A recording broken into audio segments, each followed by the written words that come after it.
Dans sa diversité et sa complexité, la biodiversité participe au bon fonctionnement des écosystèmes qui fournissent des services irremplaçables à l'humanité. Ainsi, les espèces animales et végétales font partie de divers écosystèmes et sont à ce titre des maillons indispensables de communautés d'êtres vivants. Elles entretiennent des relations multiples entre elles, ce qui les rend souvent interdépendantes. Les activités humaines peuvent exercer des pressions sur cet équilibre fragile. La maîtrise de ces pressions est d'un intérêt primordial. À ce titre, la directive cadre sur l'eau, le dispositif d'évaluation des incidences Natura 2000 ou encore la transposition de la directive cadre sur l'eau au milieu marin participent à cet effort. Les impacts de ces cumuls de pression ne peuvent pas être seulement étudiés sur la seule base de connaissances de la physique et de la chimie des milieux. Ainsi, le reflet de l'état de santé de l'environnement doit être étudié par les propriétés biologiques des communautés qui y résident. Revenons quelques années en arrière. C'est dans les années 80 qu'a émergé une nouvelle méthodologie de gestion de la biodiversité, que l'on nomme la biosurveillance. Il s'agit d'utiliser, à différents niveaux biologiques, la réponse des espèces vivantes présentes dans ce milieu. Ainsi, le suivi de l'état de l'environnement va se faire par l'utilisation des espèces biologiques, que l'on nommera des bioindicateurs. L'amélioration des connaissances en écotoxicologie, qui, comme le définissait Ramad en 1977, consiste en l'étude des modalités de contamination de l'environnement par des substances naturelles et ou anthropiques, et de leur mode d'action et d'effet sur les êtres vivants, va participer à cet effort et voir, par la contribution de nombreuses équipes scientifiques, la multiplication d'outils biologiques à des fins de biosurveillance. Revenons plus précisément à leur utilisation à des fins de biosurveillance. L'idée principale repose sur le fait d'utiliser la réponse biologique d'un être vivant face à l'altération de son milieu. En quoi consiste cette réponse biologique? Il s'agit d'un changement, mesurable et ou observable, qui va nous révéler une exposition présente et ou passée, ou encore un effet associé à cette présence.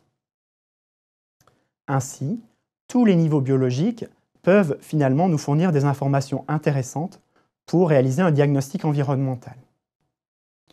La première réponse biologique va être issue finalement de l'exposition de l'être vivant à cette perturbation. Cela peut être une augmentation de la température ou la présence d'un polluant.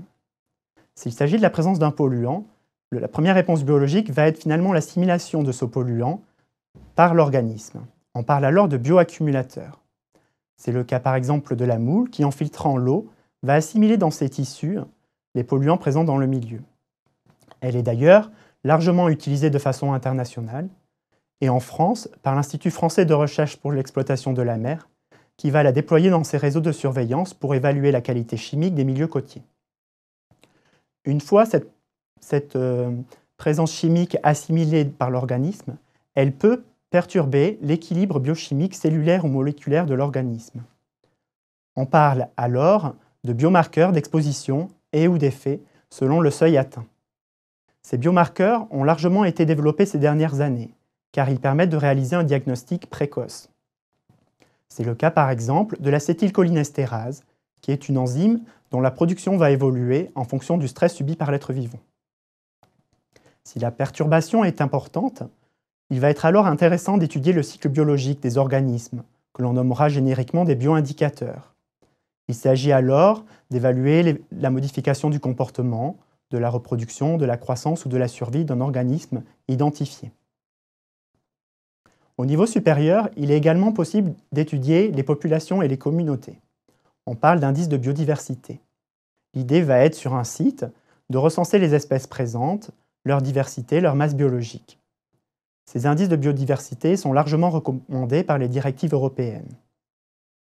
Enfin, le dernier niveau hiérarchique biologique qui peut être étudié est celui des écosystèmes, où l'idée va être donc d'avoir une approche plus globale en évaluant les fonctions écologiques et les services écosystémiques.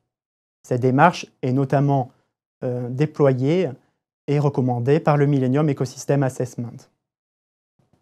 Au sein de nos centres de recherche, nous menons ce type d'études sur les outils biologiques, afin de les développer, de les tester et de sélectionner les plus pertinents.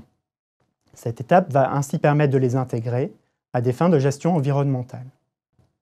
Le fruit de ces recherches va ensuite permettre de concevoir des solutions innovantes auprès de différents utilisateurs, tels que les industriels, les collectivités publiques ou les agences de l'eau, qui vont à leur tour intégrer ces outils biologiques dans leur plan de surveillance et de gestion de la biodiversité.